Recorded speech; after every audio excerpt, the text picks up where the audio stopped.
Hello everyone नमस्ते सत श्री अकाल आदाब। तुसी देख रहे हो घर दा वैद चैनल ते अज तुहाडे नाल एक नवीं प्रॉब्लम दा हल लैके हाज़र हाँ।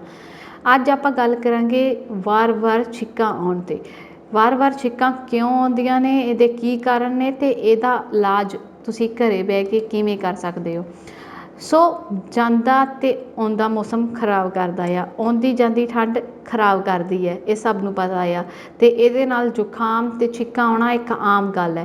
पर जेकर तुहानूं वार वार छिक्कां आ रहीआं ने ते लगातार आ रहीआं ने तां इह मौसम दा प्रभाव या फिर कोई होर समस्या भी हो सकदी है।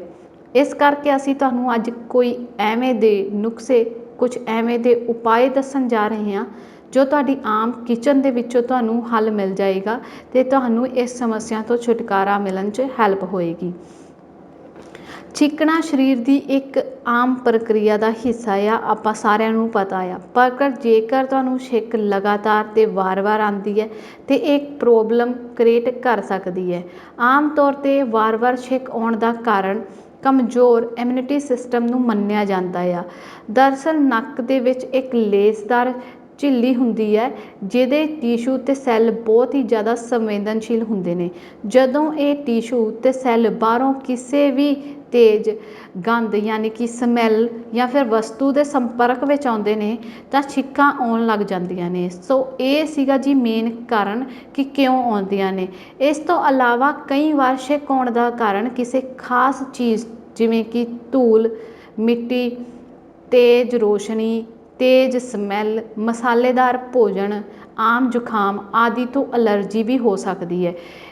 तो असी तुहानूं अज कुछ एवें दे नुस्खे दस्सांगे जिहदे नाल तुहाडी ये प्रॉब्लम काफ़ी हद तक ठीक हो सकती है।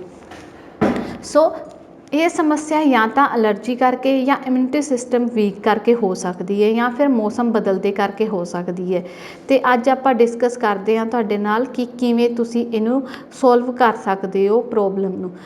तो सब तो पहला जिहड़ा आपां इलाज की गल करन जा रहे हैं उपचार की, वो है जी शहद। शहद की वरतों करो जिन्नी ज़्यादा तुसीं कर सकते हैं, क्योंकि शहद carbohydrate, protein, vitamin A B C, magnesium ते फास्फोरस दे नाल भरपूर एक वधिया दवाई है जो छिक्कां दी समस्या नूं घट करन विच मदद करदा है। ते इहदा रोज़ सेवन करन नाल बहुत सारे फायदे भी मिलदे ने।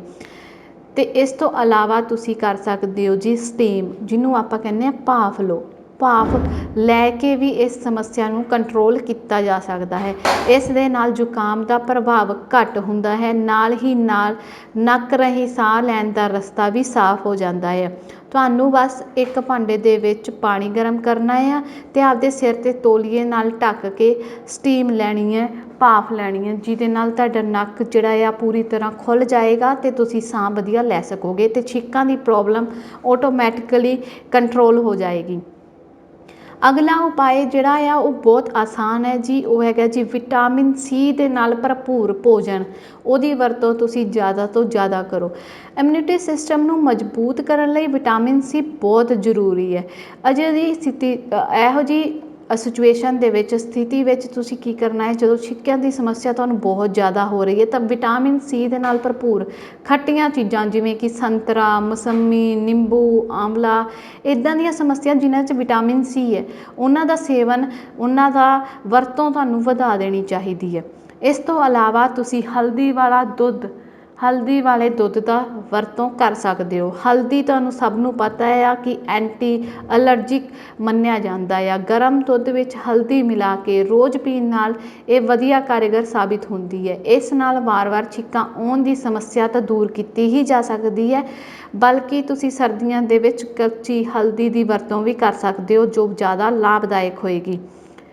इस तो अलावा एक होर किचन च आम मिलण वाला इनग्रीडिएंट हैगा है जी काली इलायची।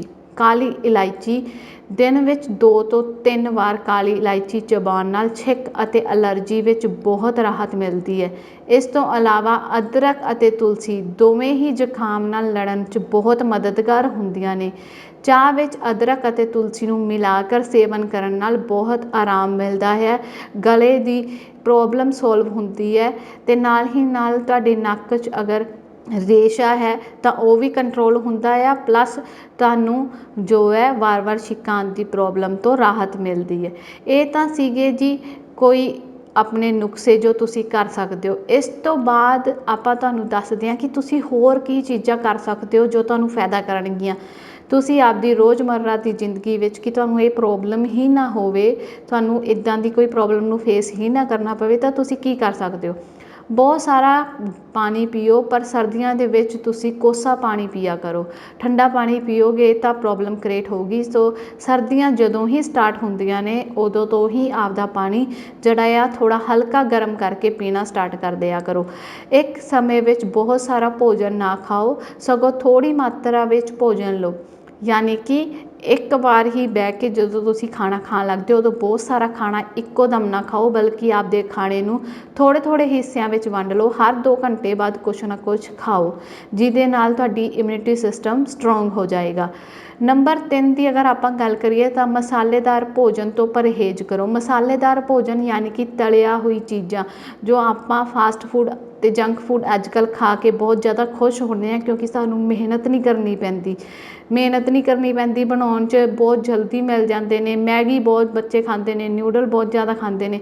ਸੋ ਇਹ ਕੀ ਹੈ, ਮਸਾਲੇਦਾਰ ਭੋਜਨ ਜੋ ਹੈ ਆਪਣੇ ਇਮਿਊਨਿਟੀ ਸਿਸਟਮ ਨੂੰ ਵੀਕ ਕਰ ਦਿੰਦਾ ਹੈ ਅਤੇ ਐਲਰਜੀ ਕਰਦਾ ਆ। ਸੋ ਇੱਦਾਂ ਦੇ ਭੋਜਨ ਦਾ ਪਰਹੇਜ਼ ਕਰੋ। ਸ਼ਰਾਬ ਦਾ ਸੇਵਨ ਨਾ ਕਰੋ। ਸ਼ਰਾਬ ਜੋ ਹੈ ਉਹ ਸਿਹਤ ਵਾਸਤੇ ਹਾਨੀਕਾਰਕ ਹੈ, ਤੁਸੀਂ ਸਾਰੀ ਜਗ੍ਹਾ 'ਤੇ ਦੇਖਿਆ ਆ। ਬਟ ਸੱਚੀ 'ਚ ਅਗਰ ਇਹਦਾ ਸੇਵਨ ਲਗਾਤਾਰ ਕੀਤਾ ਜਾਵੇ ਤਾਂ ਇਹ ਪ੍ਰੋਬਲਮ ਕ੍ਰੀਏਟ ਕਰ ਸਕਦਾ ਆ।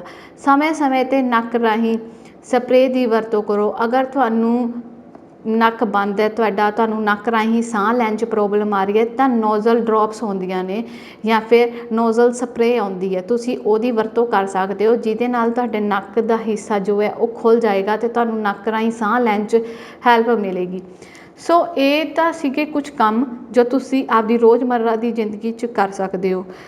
ਉਮੀਦ ਕਰਦੇ ਹਾਂ ਕਿ ਤੁਹਾਨੂੰ ਅੱਜ ਦੀ ਵੀਡੀਓ 'ਚ ਤੁਹਾਨੂੰ ਪ੍ਰੋਬਲਮ ਦਾ ਹੱਲ ਮਿਲ ਗਿਆ ਹੋਊਗਾ ਅਤੇ ਤੁਹਾਡੀ ਵੀਡੀਓ ਤੁਹਾਨੂੰ ਵਧੀਆ ਲੱਗੀ ਹੋਊਗੀ। ਸਾਡੇ ਚੈਨਲ ਨੂੰ ਲਾਈਕ, ਸ਼ੇਅਰ ਅਤੇ ਸਬਸਕ੍ਰਾਈਬ ਜ਼ਰੂਰ ਕਰ ਦਿਓ।